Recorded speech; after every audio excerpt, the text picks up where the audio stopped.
ये कहानी एक गांव के साधारण परिवार के साधारण मजदूर मोहन की पत्नी प्रिया और उसके चचेरे भाई राजेश की है।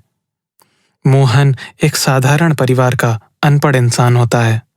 वो शहर में नौकरी करता है, किसी किराना दुकान में, जहां से रोज घर आना संभव नहीं होता है। घर से शहर आना जाना रोज संभव तो नहीं होता है, इसीलिए मोहन शहर में रहकर ही नौकरी करता है।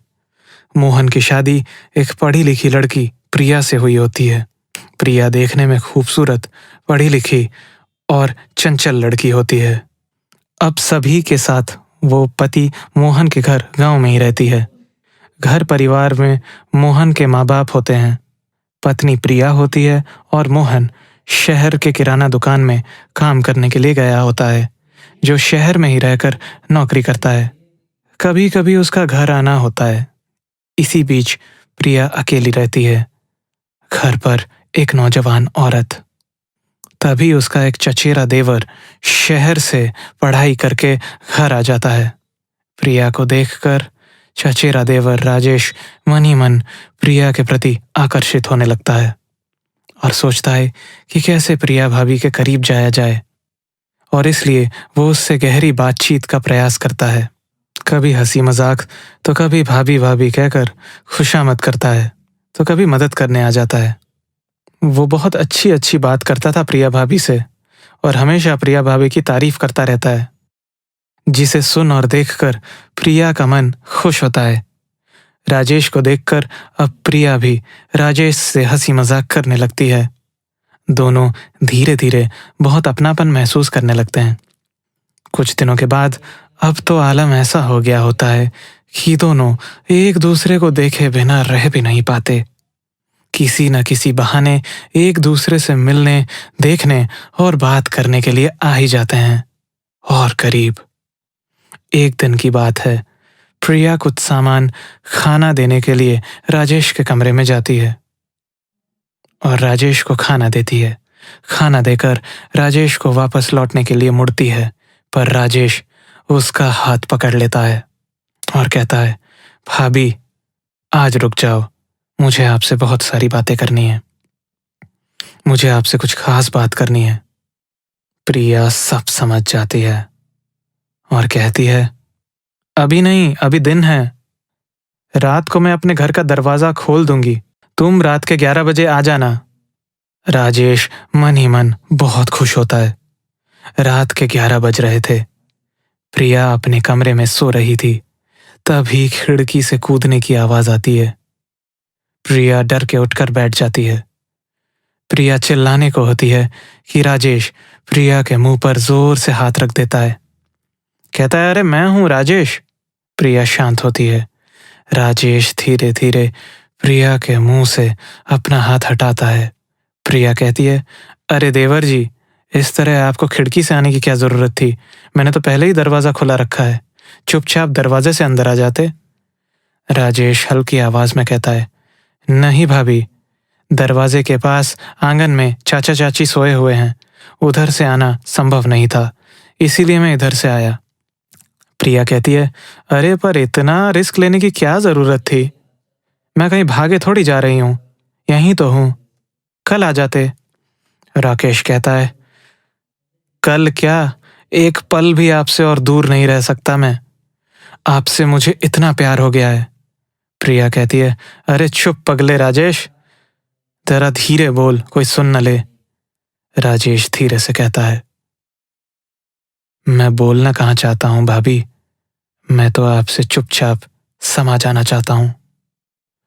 सुबह से शाम और रात से सुबह तक आपके सामने, आपकी बाहों में रहना चाहता हूं। ये सब सुन प्रिया कहती है, अच्छा ये सब इश्कबाजी बातें जल्दी छोड़ो, सुबह जल्दी उठना भी है, मैं सोने जा रही हूं। राजेश कहता है, आज रात कहाँ सोने दूंगा। राजेश अपनी भाभी को अपनी बाहों में लेता है और पूरी तरह लिपट जाता है।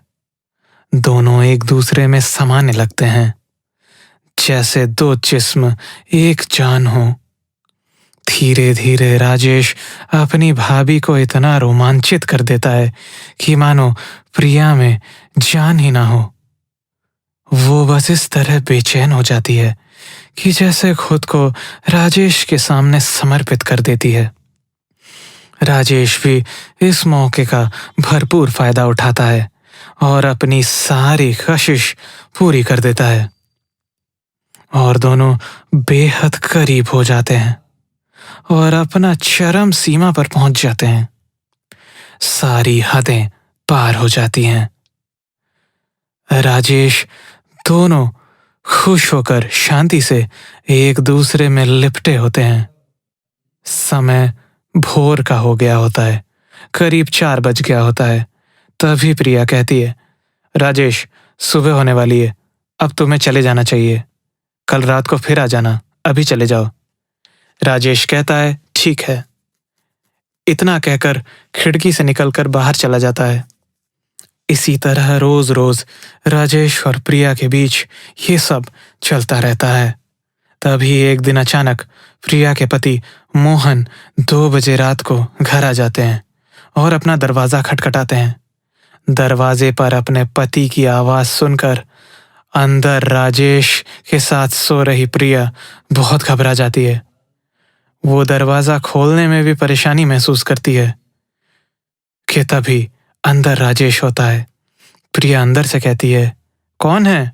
मोहन कहता है दरवाजे से, तुम्हारा पति मोहन है, मैं आ गया हूं। मोहन दरवाजे पर खड़ा होता है, पर अंदर राजेश खिड़की से बाहर जाना चाहता है, पर इस बार वो खिड़की से बाहर नहीं जा पा रहा होता है, क्योंकि जैसे ही बंद खिड़की खोलकर बाहर जाने को देखता है तो खिड़की से बिल्कुल चिपक कर गाड़ी लगी होती है, जिससे बाहर जाना संभव नहीं होता है। इधर दरवाजा खुलने में हो रही देरी के कारण दरवाजे पर खड़ा पति चिल्ला कर कहता है, अरे प्रिया दरवाजा खोलो जल्दी। इधर राजेश प्रिया को स्थिर करने के बाद खिड़की पर ही होता है। खिड़की से तभी उसका पति मोहन कहता है, अरे सो गई क्या, दरवाजा खोलो। प्रिया उससे डर के दरवाजा खोलती है। दरवाजा खोलते ही सामने का नजारा देख प्रिया का पति मोहन हक्का बक्का रह जाता है। वो एकदम सुन्न पड़ जाता है। राजेश चुपचाप वहां से चला जाता है। प्रिया अपने पति के कदमों में गिरकर माफी मांगती है। मोहन की ऐसी मनोदशा होती है कि वो ना कुछ बोल पाता है, ना कुछ सह पाता है, वो ना कुछ सुन पाता है। मन ही मन सोचता है, अगर किसी से कहती भी तो क्या, मेरी पति, अगर किसी से कहता भी हूं तो क्या कहूं, मेरी पूरी प्रतिष्ठा और इज्जत चली जाएगी समाज में। और अगर मैं नहीं कहता हूं तो ये पाप देखकर चुप रहना भी पाप है। पर पत्नी प्रिया माफी मांगते हुए कहती है, एक बार माफ कर दीजिए, उससे ऐसी गलती दोबारा कभी नहीं होगी। और मोहन अपने समाज में प्रतिष्ठा बचे रहने के ख्याल से पत्नी को माफ कर देता है। वो उसे माफ करने के बाद कुछ नहीं कहता है और वो अपनी पत्नी को गले लगा लेता है।